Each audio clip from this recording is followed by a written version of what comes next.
بسم اللہ الرحمن الرحیم۔ السلام علیکم۔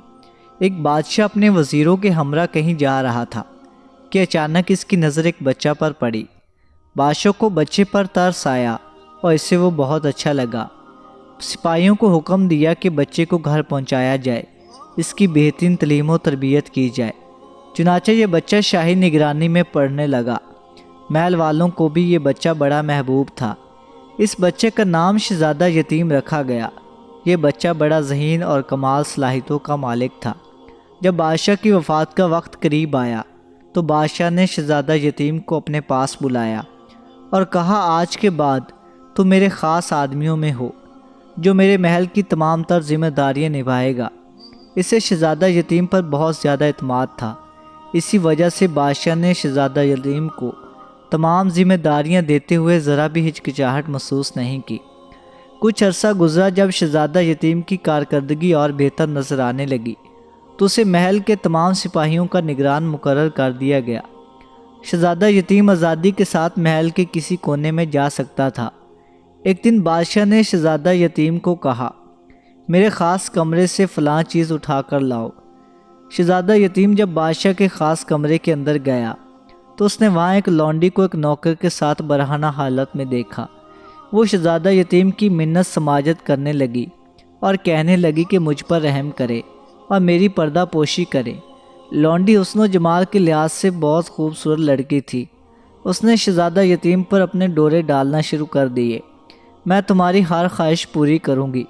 شہزادہ یتیم نے کہا، معاذ اللہ، میں اپنے امیر سے ایسی بغاوت نہیں کر سکتا۔ تم یہ کس قسم کی حرکتیں کر رہی؟ میرے امیر کا مجھ پر کتنا احسان ہے کہ مجھے سڑک سے اٹھا کر محل میں بٹھایا، مجھے اپنے بچوں کی طرح پالا۔ اس طرح کے کام ذلیل لوگ اور گندے لوگ ہی کرتے ہیں۔ میں نمک حرام نہیں ہوں۔ اس نے لونڈی کو نصیحتیں کی اور توبہ استغفار کر کے وہاں سے نکلا اور لونڈی کو یقین دلایا کہ وہ اس کی حرکت کو کسی پر ظاہر نہیں کرے گا۔ ادھر لونڈی کو مسلسل یہ فکر کھائے جا رہی تھی کہ کہیں شہزادہ یتیم میری اس راز کو امیر پر واضح نہ کر دے۔ شام کو جب بادشاہ اپنے کمرے میں آیا تو لونڈی نے اپنے کپڑے چاک کر دیے اور چہرے پر تھپڑ مارتے ہوئے بادشاہ کے پاس گئی۔ بادشاہ اس وقت اکیلا تھا۔ اس نے اپنی خاص لونڈی کو روتے ہوئے دیکھا تو کہنے لگا، تمہیں کس نے مارا اور تم کیوں رو رہی ہو؟ لونڈی روتے ہوئے مکر و فریب کرتے ہوئے بادشاہ سے کہنے لگی کہ شہزادہ یتیم میرے خوبصورت جسم پر فدا ہو گیا۔ اس نے میری عزت پر ہاتھ ڈالنا چاہا۔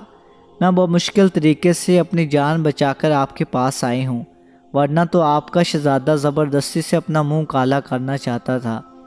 امیر نے سنا تو غصے سے لال ہو گیا اور کہا، اس شخص کو سزائے موت ہے، اسے پکڑو اور فوری قتل کر دو۔ شام کا وقت تھا۔ بادشاہ اپنے فیصلے کو کل تک کے لیے ملتوی کر دیا۔ ادھر شہزادہ یتیم کی مقبولیت محل میں بے حد تھی۔ سب لوگ شہزادہ یتیم کو بے حد چاہتے تھے۔ یہ مسلط کے خلاف تھا کہ شہزادہ کی بے عزتی کی جائے یا اسے سرعام سزا دی جائے۔ سب لوگ شہزادہ کو عزت کی نگاہ سے دیکھتے تھے۔ بادشاہ یہ سب دیکھتے ہوئے سوچنے لگا کہ شہزادہ کو خفیہ طور پر قتل کرایا جائے تاکہ شہزادے کا نہ تو جرم کا پتہ چلے اور نہ قتل کا۔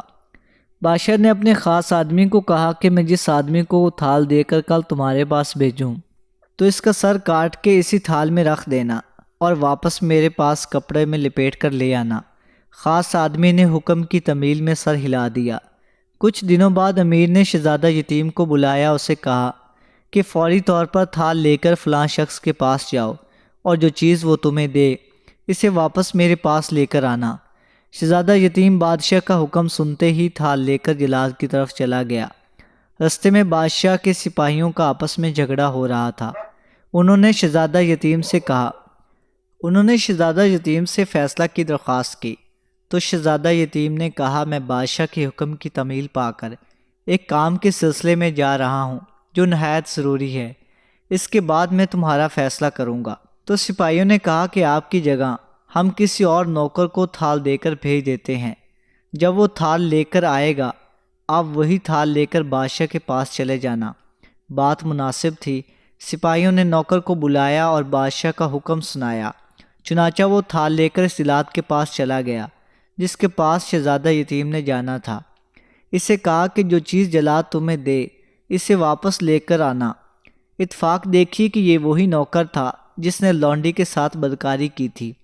جب وہ نوکر اس جلاد کے پاس پہنچا تو جلاد نے قتل کرنے کے لیے ایک مخصوص جگہ کا انتخاب کیا ہوا تھا تاکہ کسی کو اس بات کی کانوں کان خبر نہ چلے۔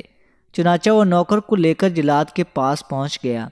جلاد نے بادشاہ کے حکم کے مطابق اس کی گردن کاٹ دی، اسے ایک مخصوص کپڑے میں لپیٹ دیا اور تھال میں رکھ کر بادشاہ کی خدمت میں حاضر ہوا۔ امیر نے جب تھال دیکھا تو کپڑا ہٹایا، وہاں پر شہزادہ یتیم کی جگہ کسی اور کا سر تھا۔ بادشاہ بڑا حیران ہوا، یہ تو شہزادہ یتیم کا سر نہیں ہے۔ بادشاہ غصے سے شہزادہ کہاں ہے؟ سپاہیوں نے کہا فلاں جگہ۔ بادشاہ نے حکم دیا اسے میرے پاس بھیجو۔ جب شہزادہ یتیم حاضر ہوا تو بادشاہ نے کہا کہ میں نے تمہیں کس کام کے لیے بھیجا تھا؟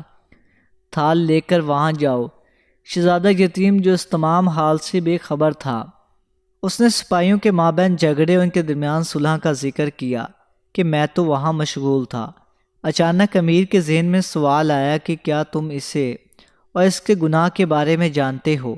شہزادہ یتیم نے کہنے لگا، ہاں، اس نے فلاں لونڈی کے ساتھ ناجائز تعلقات تھے۔